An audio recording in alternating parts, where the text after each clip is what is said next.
elle me va droit vraiment au cœur, quoi. Au Mali, selon le ministère en charge de la solidarité, plus de 150 000 personnes souffrent du bégaiement. Ce phénomène se définit comme un trouble de la parole caractérisé par le fait de répéter involontairement ou ne pas pouvoir prononcer certaines syllabes.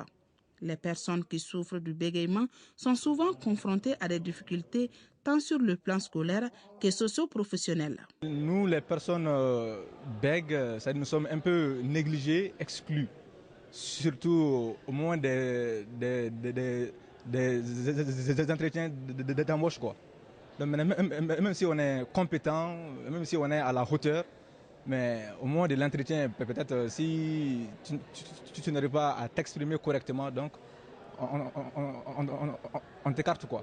Par souci de donner au bégaiement une certaine visibilité à travers le monde et de mieux aider les personnes en proie à ce handicap, la journée du 22 octobre a été décrétée comme journée internationale du bégaiement.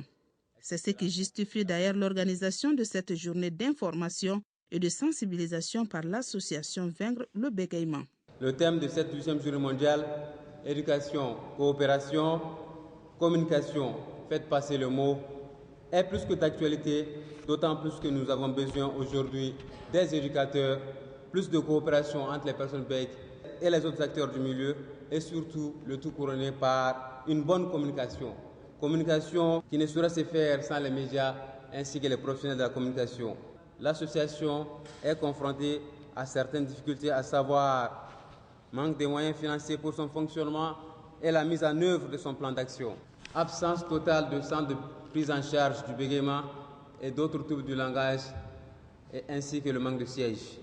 Les responsables présents à la cérémonie ont tour à tour réitéré l'engagement du gouvernement dans le cadre de l'assistance sociale. C'est à travers les médias que la communauté est informée et que les familles ne vont plus garder les enfants bègues dans les maisons et que les enfants bègues vont être scolarisés, les enfants bègues vont être soignés. Je voudrais profiter de l'occasion pour vous dire toute l'importance et tout le sérieux que le ministère de la Solidarité, de l'Action humanitaire et de la reconstruction du Nord porte à vos actions. C'est une association certainement qui n'a pas beaucoup de moyens, mais je pense que le moyen le plus important, c'est le capital humain. Et là, il faut s'en réjouir parce que les membres de l'association sont déterminés, sont engagés à faire connaître ce concept de bégaiement dans notre pays.